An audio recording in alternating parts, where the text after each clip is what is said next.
In the bustling streets of New York City, a young boy named Ben, no older than 10, huddles on the cold pavement, his eyes scanning the endless flow of feet. Amidst the chaos, a glint of something catches his eye, a credit card, gleaming like a beacon of hope. The name, Charlie Smith, is embossed on the card. As the businessman disappears into the crowd, Ben's heart races, sensing that this small piece of plastic could change everything, a flicker of possibility igniting amidst his daily struggles. In the bustling streets of New York City, the world moves at a relentless pace. Skyscrapers pierce the sky, casting long shadows over the teeming sidewalks below. The air is thick with the hum of traffic, the chatter of hurried pedestrians, and the occasional blare of a taxi horn. Amidst this chaotic symphony, a young boy named Ben sits quietly on the cold, unforgiving pavement, observing the world that seems to have forgotten him. Ben is no older than 10, yet the lines of hardship are etched across his face, lending him an air of maturity beyond his years. His clothes are worn and threadbare, mere remnants of their former selves, clinging to his small frame as he huddles against the chill of the early morning.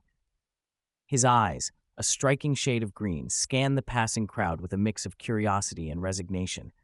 For Ben, the city is both a place of survival and solitude. Orphaned at a tender age, he has learned to navigate its labyrinthine streets with the skill of someone 3 times his age. He knows which alleys offer shelter from the biting wind, which dumpsters hold the promise of a half-eaten meal, and which corners are best for eliciting the rare kindness of strangers. Yet, despite his resourcefulness, there is an emptiness that echoes within him, a longing for something more than the hand life has dealt him. His days are a blur of faces that pass by without a second glance. Suits walk briskly, eyes glued to glowing screens, while tourists meander with cameras poised, capturing memories that do not include him. Yet Ben remains invisible, a ghost in a city of millions. But in this sea of indifference, Ben clings to the fading memories of his mother. She had been a beacon of warmth and kindness, her laughter a melody that once filled their modest apartment. She taught him to find beauty in the mundane, to offer kindness even when the world seemed devoid of it. Her presence lingers like a gentle whisper, guiding him through the darkest of nights. Despite the harshness of his existence, Ben has found a semblance of family among the other street children. Together, they form a ragtag community, each watching over the other in their own way. There's Sammy, a wiry boy with a mischievous grin and a knack for finding food where there seems to be none. Then there's Lucy, a quiet girl with a love for stories, who dreams of one day seeing her name in print. They share their meager findings, their bond forged in the crucible of shared hardship and hope. One crisp autumn morning, as Ben settles into his usual spot near a bustling corner, something catches his eye. A glint of plastic lies on the ground, just beyond the reach of a scuffed sneaker. Intrigued, he stretches out a hand and picks it up, a credit card. Its surface is smooth and cool against his palm, the name Charlie Smith embossed in bold letters. Ben's heart skips a beat. He knows the implications of what he's holding. To someone like him, this card represents more than just a piece of plastic. It's a lifeline, a ticket out of the hunger and uncertainty that haunts his days. For a moment, he hesitates. The moral teachings of his mother echo in his mind, urging him to return it, to do the right thing. Yet the growl of his stomach and the chill digging into his bones present a compelling argument of their own. In a moment of quiet resolve, he slips the card into his pocket, his fingers trembling slightly with the weight of his decision. As the days pass, Ben uses the card sparingly, each transaction accompanied by a pang of guilt that he cannot quite shake. He buys a warm coat, sturdy shoes, and enough food to quell the persistent hunger that gnaws at him. Each purchase is a small victory, a step towards reclaiming a semblance of normalcy in a world that has offered him so little. Yet with each swipe, the burden of his actions grows heavier. He knows what he's doing is wrong, that he's treading a dangerous line. But in the quiet moments before sleep claims him, he dreams of what could be, of a life with more than just survival, a life with love, security, and family. One evening, as he huddles with his makeshift family beneath the protective canopy of a bridge, he overhears a conversation that sets his heart racing.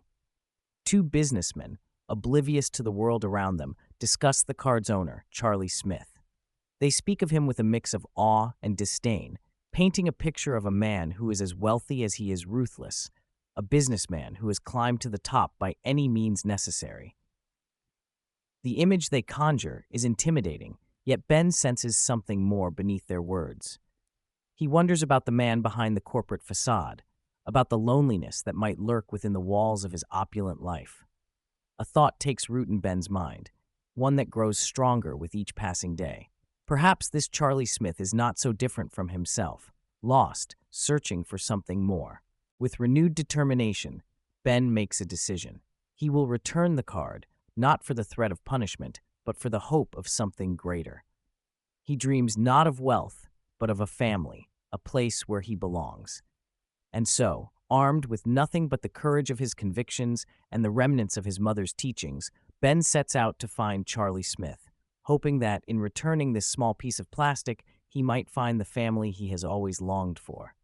Ben sat on the steps of an old, weathered building, his small frame bundled in layers of worn clothing. The chill of the evening air nipped at his fingers, but he barely noticed. His eyes were fixed on the credit card in his hand, the name Charlie Smith embossed on it, catching the fading light of the day. It was a peculiar feeling, holding something so small yet so powerful. In the world he lived in, it was a lifeline, a chance to escape the gnawing hunger and relentless cold that defined his existence. For the first time in days, Ben felt a flicker of hope. He knew it was wrong, using someone else's card, but the constant ache in his stomach overpowered the guilt. With a cautious glance around, he slipped the card into his pocket, his mind made up. He would use it, just for necessities, just until he could figure out a way to return it. As the days passed, Ben moved with the practiced stealth of someone who understood the art of blending in. He used the card at small stores, buying food and a few articles of clothing, a warm jacket, a sturdy pair of shoes. Each purchase brought a momentary relief, yet the guilt lingered, a shadow that refused to disperse. One evening, as he huddled in a corner of a shelter, he overheard a conversation between two volunteers. "Did you hear about Charlie Smith? Apparently, he lost his credit card," one of them said, her voice carrying over the low murmur of the room. "Yeah, they say he's offering a reward for its return. Not that he needs it, with all his money," the other replied, a hint of disdain in his voice. "But they say he's a tough one. No patience for nonsense." Ben's heart skipped a beat. Charlie Smith, a name associated with power and wealth, yet also with a reputation for coldness. The weight of the card in his pocket felt heavier somehow, as if it were judging his every decision. That night, as he lay on the thin mattress, Ben wrestled with his conscience. The card had been a blessing, but he couldn't shake the feeling that it wasn't his to keep. His thoughts drifted to his mother, her gentle voice reminding him to always do the right thing, no matter how difficult. The memory was a balm to his troubled mind, guiding him towards a decision. By morning, Ben knew what he had to do. He would return the card, but he wouldn't ask for money or a reward. Instead, he would ask for something far more precious, a chance to belong, to be part of a family. With renewed determination, Ben set out to find Charlie Smith. The streets were familiar, yet the journey felt different, infused with a purpose that lightened his steps. As he approached the towering buildings of the affluent district, a mixture of fear and hope churned within him. Ben was determined to face whatever awaited him, driven by the longing for a family he had never truly known. Ben stood at the imposing gates of Charlie Smith's mansion, a testament to opulence and wealth. The grand estate loomed above him, a stark contrast to the gritty streets he called home. The manicured lawns stretched endlessly, punctuated by fountains that danced gracefully under the midday sun. Each step he took felt heavier, burdened by the enormity of the task ahead and the fear of rejection whispering in his mind. Yet, beneath his apprehension lay a flicker of hope for a family, for belonging. The cold metal of the credit card in his pocket was a reminder of why he was there. He had used it sparingly, enough to stave off hunger and clothe himself against the biting winter. Every transaction had been accompanied by a pang of guilt, a silent promise that he would make things right. And now, standing before the gates, he was ready to fulfill that promise. With a deep breath, Ben approached the intercom. His finger hovered over the button, hesitating for a fraction of a second before pressing it firmly. A crackling sound followed, then a voice, clipped and professional. "Who is it?" Ben swallowed hard, his voice barely a whisper. "My name is Ben. I need to speak with Mr. Charlie Smith." Silence stretched between them, the air thick with tension. Ben's heart pounded in his chest, each beat echoing like a drum. He was about to repeat himself when the voice returned, slightly more curious than before. "And what is this regarding?" "I found something of his." "It's important," Ben replied, choosing his words carefully, mindful of the weight they carried. There was another pause, followed by a buzz, and the gates slowly creaked open, inviting Ben into a world he had only dreamed of. He stepped through, his feet crunching against the gravel path leading to the mansion's entrance. The grandeur of the place was overwhelming, yet Ben's resolve only grew stronger. As he reached the door, it swung open to reveal a butler, an older gentleman with a kind but reserved expression. He nodded, acknowledging Ben's presence, and gestured for him to enter. "Follow me, young man.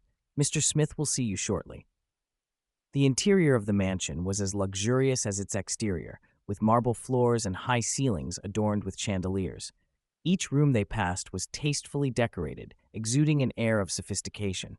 Yet, despite the splendor, there was a palpable emptiness, a silence that seemed to echo throughout the halls. The butler led Ben to a study, its walls lined with bookshelves filled with leather-bound volumes.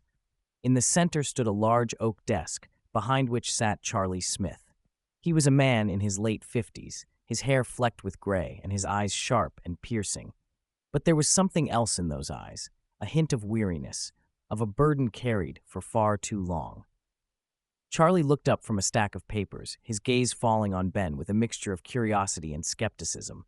"You must be Ben," he said, his voice deep and authoritative. Ben nodded, his hands fumbling nervously in his pockets. He pulled out the credit card and placed it on the desk, the gesture simple yet profound. "I found this on the street. I used it for some food and clothes, but I wanted to give it back." Charlie picked up the card, examining it as if it held the answers to the questions swirling in his mind. "And why return it? You could have continued using it." Ben met Charlie's gaze, his eyes earnest and unwavering. "Because it's not mine, and because I need to ask for something more important." Charlie leaned back in his chair, intrigued. "And what might that be?" Ben hesitated, the words caught in his throat. This was the moment, the culmination of his courage and his dreams. "I want a family," he said finally, his voice barely above a whisper. "Not money, not things, just a family." The room fell silent, the weight of Ben's request hanging in the air. Charlie studied the boy before him, a child who had faced life's harshest realities, yet still dared to hope for something more. "That's quite a request," Charlie said, his tone softened by a hint of admiration. "Why come to me?" Ben shrugged, a small, almost sheepish smile playing on his lips. "You seemed like you might need one, too." Charlie chuckled, a sound that seemed foreign in the solemnity of the room. It was a dry laugh, but genuine, and for a moment, the distance between the millionaire and the orphan seemed to diminish. "You've got nerve, I'll give you that," Charlie said, shaking his head slightly. "But a family isn't something you can just ask for." "I know," Ben replied quickly, his determination unwavering, "but maybe it's something you can build, together." Charlie was silent, the boy's words resonating deeper than he had anticipated. For years, he had buried himself in work, convinced that success and wealth would fill the void left by his estranged relationships. But here was a child, a stranger, offering him a chance at redemption, at healing. "All right, Ben," Charlie said finally, his voice carrying a newfound warmth. "Let's see what we can do about that." The days that followed were a whirlwind of change for both Ben and Charlie. The boy's presence in the mansion brought a liveliness that had long been absent.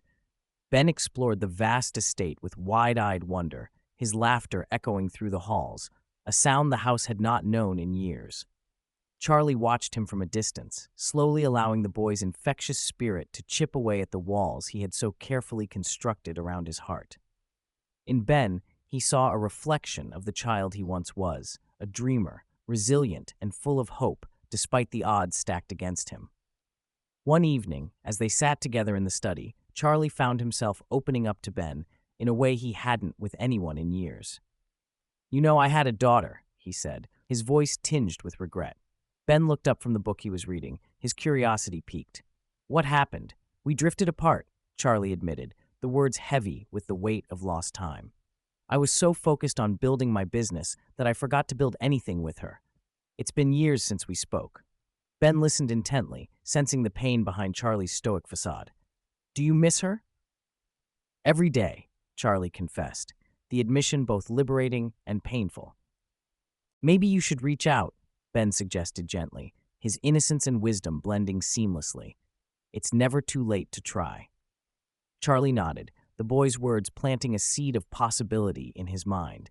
It was a thought that had crossed his mind countless times, yet fear and pride had always held him back. But now, with Ben beside him, the prospect of reconciliation seemed within reach.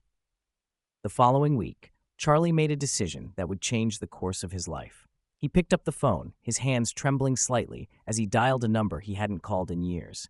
Each ring echoed in his ears, a reminder of the time lost, the moments missed. Finally, a voice answered, tentative and surprised. Hello? Hello, Sarah, Charlie said, his heart pounding in his chest. It's Dad. Silence greeted him, a chasm filled with unspoken words and emotions. Charlie held his breath, waiting for a response, a sign that there was still a connection to be salvaged. Dad? Sarah's voice was soft, uncertain. I didn't expect to hear from you. I know, Charlie replied, his voice steady despite the turmoil within. I've missed you, and I want to make things right if you'll let me. There was a pause, the line crackling with the weight of their shared history. Then Sarah spoke, her voice barely concealing the hope that mirrored Charlie's own. I'd like that. As he hung up the phone, Charlie felt a sense of relief wash over him. It was a small step, but it was a beginning, a chance to rebuild what had been broken. In the days leading up to Sarah's visit, Charlie and Ben worked together to prepare the mansion for her arrival. Ben's excitement was infectious, his youthful enthusiasm breathing life into every corner of the house. When the day finally came, Charlie stood at the window, watching as a car pulled up the driveway. His heart raced with anticipation and fear, the weight of the moment pressing down on him. But as he turned to Ben, who stood by his side with an encouraging smile, Charlie knew he wasn't facing this alone. Together, they walked to the door, ready to welcome not just a guest, but the possibility of a future filled with love and connection. As the door opened to reveal Sarah, Charlie's heart swelled with emotion, his past and present converging in a moment of profound significance. With Ben's presence as their guide, father and daughter embraced, the first step in their journey toward healing. In that embrace, Charlie understood that true wealth lay not in what he had amassed, but in the bonds of family that he was beginning to mend. Through Ben, Charlie was rediscovering the meaning of family, a lesson he would carry with him as they embarked on their new life together. In the quiet stillness of Charlie Smith's vast study, only the soft ticking of an antique clock punctuated the air. The room, with its towering bookshelves and heavy oak desk, seemed to echo the solitude that had long reigned in Charlie's life. Yet now, seated across from him in a plush leather chair, was Ben, the young boy whose presence had sparked an unfamiliar warmth in Charlie's heart. Charlie studied Ben, noting the boy's worn clothes and the nervous way his fingers twisted together. Despite the circumstances, Ben's eyes held a sincerity that Charlie found disarming. It was a sincerity he hadn't encountered in years, buried as he was beneath layers of affluence and the relentless pursuit of success. "Why did you come back?" Charlie asked, his voice gruff but tinged with curiosity. Ben shifted slightly, his gaze unwavering. "I wanted to return what wasn't mine," he replied, his voice steady. "And I wanted to ask for something more important than money." Charlie leaned back, intrigued. What could be more important? "A family," Ben answered simply, the word carrying the weight of his deepest longing. "I know it sounds strange, but that's what I really want." The room fell silent, the gravity of Ben's wish hanging in the air. Charlie felt a stirring in his chest, a sensation both foreign and familiar.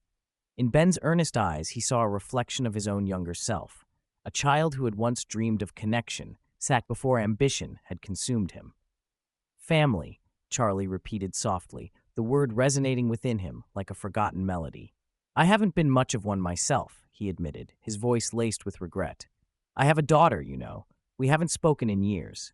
Ben's expression softened with understanding. Maybe it's not too late, he offered, his voice gentle. Maybe you can still fix things. For the first time in a long while, Charlie allowed himself to consider the possibility. The years of silence between him and his daughter had been filled with excuses, work, time, pride. But now, faced with Ben's simple, honest wish, those excuses seemed hollow. Why would you want to help someone like me? Charlie asked, his tone tinged with disbelief. A stranger. Ben shrugged, a small smile playing at his lips. My mom always said that kindness can change the world, even if it's just one person's world. Charlie nodded, the boy's words echoing within him. He realized that Ben wasn't just asking for a family, he was offering something in return. A chance for Charlie to reclaim his own humanity, to step out of his self-imposed fortress of solitude. The revelation seeped into Charlie's consciousness like the first rays of dawn breaking through a long, dark night. He had been so consumed by wealth and power that he had neglected the most valuable currency of all, love and connection. In Ben's presence, the walls he had built around his heart began to crumble, revealing a path he had once thought lost. All right, Charlie said, his voice firmer now, infused with a newfound resolve. Let's start by reaching out to my daughter. Maybe together we can rebuild what's been broken. Ben nodded, hope shining in his eyes. I'd like that. As they sat together in the quiet study, a sense of peace settled over Charlie. He knew the journey ahead would not be easy, but for the first time in years, he felt ready to embrace it. With Ben by his side, he was determined to redefine what it meant to be truly wealthy, not in terms of money, but in the enduring bonds of family and friendship. And so Charlie Smith, the once lonely millionaire, began to open his heart, guided by the wisdom of a young boy who had taught him the true value of kindness and the profound richness of human connection. The chilly air of December swept through the streets, carrying with it the whispers of the holiday season. Lights adorned every corner, casting a warm glow over the city that never slept. Inside Charlie Smith's mansion, a nervous tension hung in the air, contrasting starkly with the festive decorations that now adorned the once cold walls. It was the night of the anticipated dinner, the night when Charlie would attempt to bridge the chasm that had formed between him and his daughter Sarah. Ben, dressed in new clothes that Charlie had insisted he wear, paced the living room. He glanced around at the opulence that still felt foreign to him, yet there was a burgeoning sense of belonging that he couldn't quite shake off. His presence had already begun to weave a new fabric of warmth and connection within these walls. "Do you think she'll come?" Ben asked, his voice tinged with both hope and apprehension.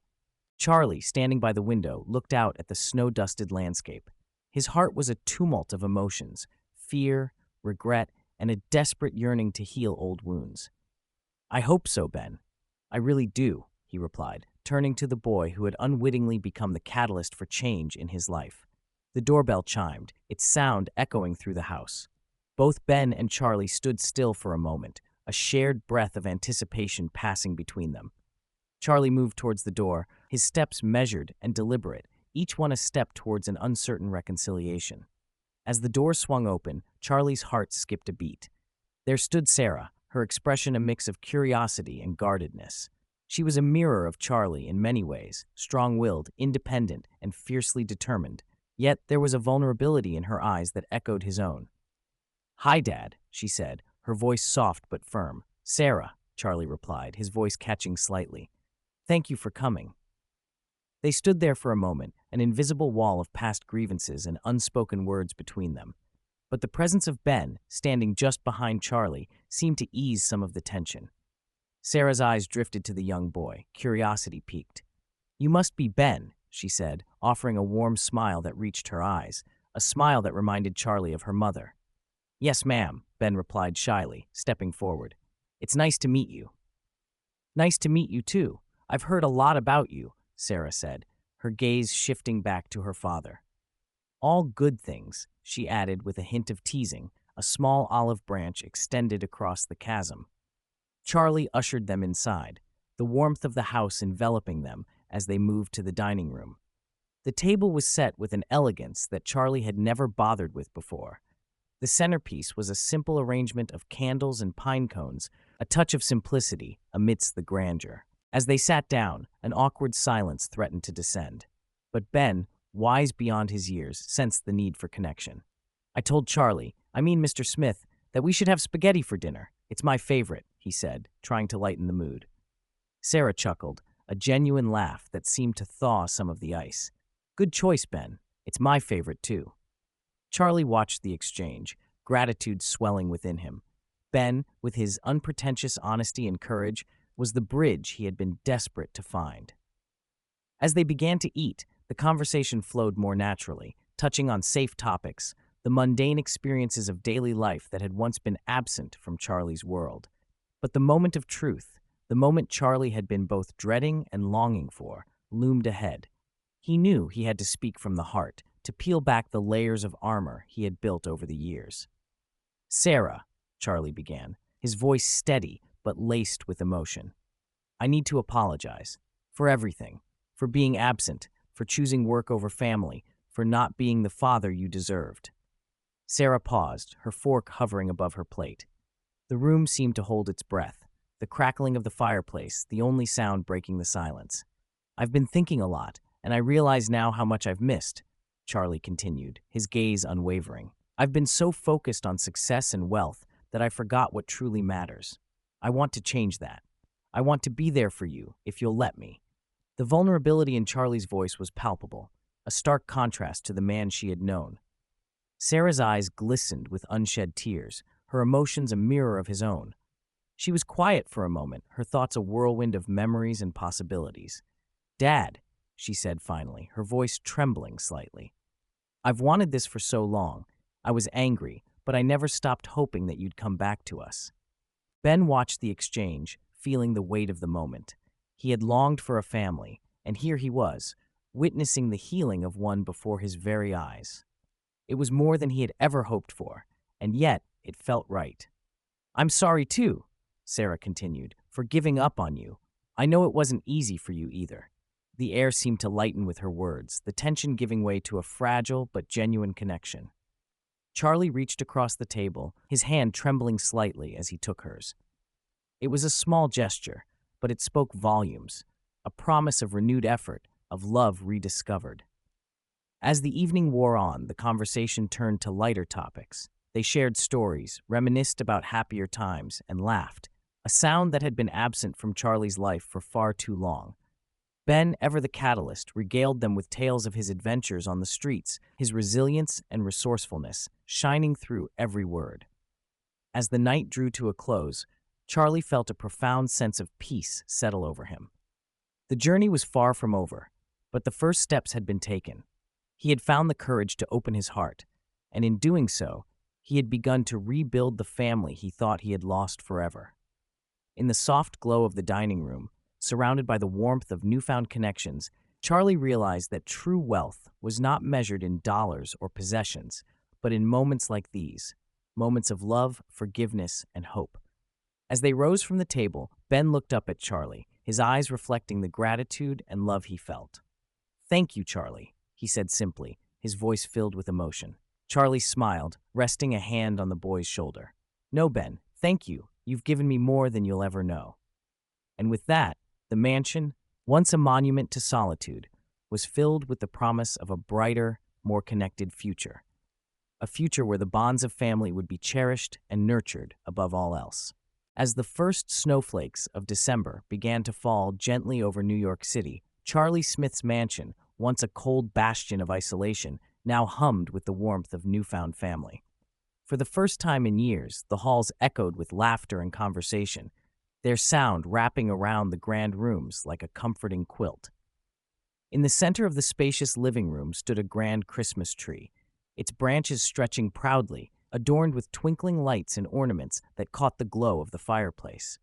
Ben, his eyes wide with wonder and excitement, was perched on a stepladder, carefully placing a star at the top with Charlie's daughter Emily guiding him from below. "Almost there, Ben. A little to the left," Emily called up, her voice bright with encouragement. Ben shifted the star slightly, his tongue poking out in concentration. "How's that?" "Perfect," Emily declared, stepping back to admire their work. She turned to Charlie, who was watching the scene unfold with a serene smile from the couch. "What do you think, Dad?" Charlie, who still marveled at being called Dad again, nodded, his heart full. "It's beautiful. You both did a fantastic job." Ben climbed down from the ladder, brushing the glitter from his hands onto his new sweater, a gift from Charlie. He looked around, taking in the decorations, the warm lights, and the scent of pine that filled the room. It was a scene he had only dreamed about in the lonely nights on the street. "Is this what family feels like?" Ben asked, his voice soft, almost as if he were afraid to break the spell. Emily knelt beside him, wrapping an arm around his shoulders. "Yes, Ben, this is what family is, and it's just the beginning." Charlie joined them, placing a hand on Ben's other shoulder. "It's been too long since this house felt like a home," he admitted, his voice filled with gratitude. "You brought us together, Ben. You reminded me of what truly matters." Ben looked up at Charlie, his eyes shining with emotion. "I didn't mean to cause so much trouble," he said, a hint of his old uncertainty creeping in. Charlie shook his head, his expression tender. "You didn't cause trouble, Ben. You gave me a second chance. You gave me back my family." As they spoke, the aroma of roasting turkey wafted from the kitchen, mingling with the sweet scent of cinnamon and cloves from the mulled cider bubbling on the stove. The table in the dining room was set with care, adorned with a vibrant red tablecloth and glistening silverware, ready to host its first family meal in years. Emily stood, pulling Ben to his feet. "Come on, let's check on dinner. I bet the pie is almost ready." The three of them moved to the kitchen, where they found Emily's partner, Alex, who had come to join the family celebration. Alex was busy basting the turkey, a playful argument with Emily about the best way to make the perfect gravy filling the room with laughter. "You've got to let it simmer longer, Alex," Emily teased, poking him in the ribs. Alex feigned indignation. "You just wait. This gravy will be legendary." Ben watched them with a smile, feeling the warmth of their camaraderie. It was a warmth that seeped into his bones, chasing away the chill of his past. As they set the food on the table, Charlie took a moment to step back, his eyes misting as he watched his daughter interact with her partner, and Ben look on with a happiness that seemed to light up the room. He couldn't help but feel an overwhelming sense of gratitude for the twist of fate that had brought Ben into their lives. "Everyone, gather around," Charlie called, his voice steady but laced with emotion. "I'd like to say something." They all took their seats, the flickering candlelight casting a cozy glow over their faces. Charlie cleared his throat, suddenly feeling the weight of the moment. "I've spent a long time feeling lost," he began, his eyes meeting each of theirs in turn. "I thought that success and wealth would be enough, but the truth is they're empty without family. Ben, you reminded me of that." Ben shifted in his seat, a bit bashful under the attention. "I just wanted a family," he said simply. Charlie nodded, his smile gentle. "And now we are one. I'm so grateful to have each of you in my life. Emily, I'm sorry for the years we lost. I promise to be better, to be present. And Ben, thank you for being brave enough to knock on my door." Emily reached over, squeezing her father's hand. "We're all here now, and that's what matters." Ben beamed, looking around at the faces that had become his family. "This is the best Christmas ever." They raised their glasses in a toast, the clinking sound resonating with hope and renewal. As they dug into the feast, their conversations flowed easily, stories and laughter filling the room. Later, as the evening wound down and the fire crackled gently in the hearth, they gathered in the living room once more. Ben sat between Charlie and Emily, his head resting contentedly on Charlie's shoulder. They watched the snow falling softly outside, each flake a reminder of the new beginning they had been given. Charlie wrapped an arm around Ben, pulling him closer. "Thank you for finding me, Ben," he whispered, his heart full. Ben snuggled closer, feeling safe and loved. "Thank you for giving me a family." In that moment, surrounded by love and warmth, Charlie realized that he had finally found his true wealth, a family bound not by blood, but by the unbreakable ties of love and belonging. As the snow continued to fall, the Smith family sat together, bathed in the glow of the Christmas tree, ready to face whatever the future held, together.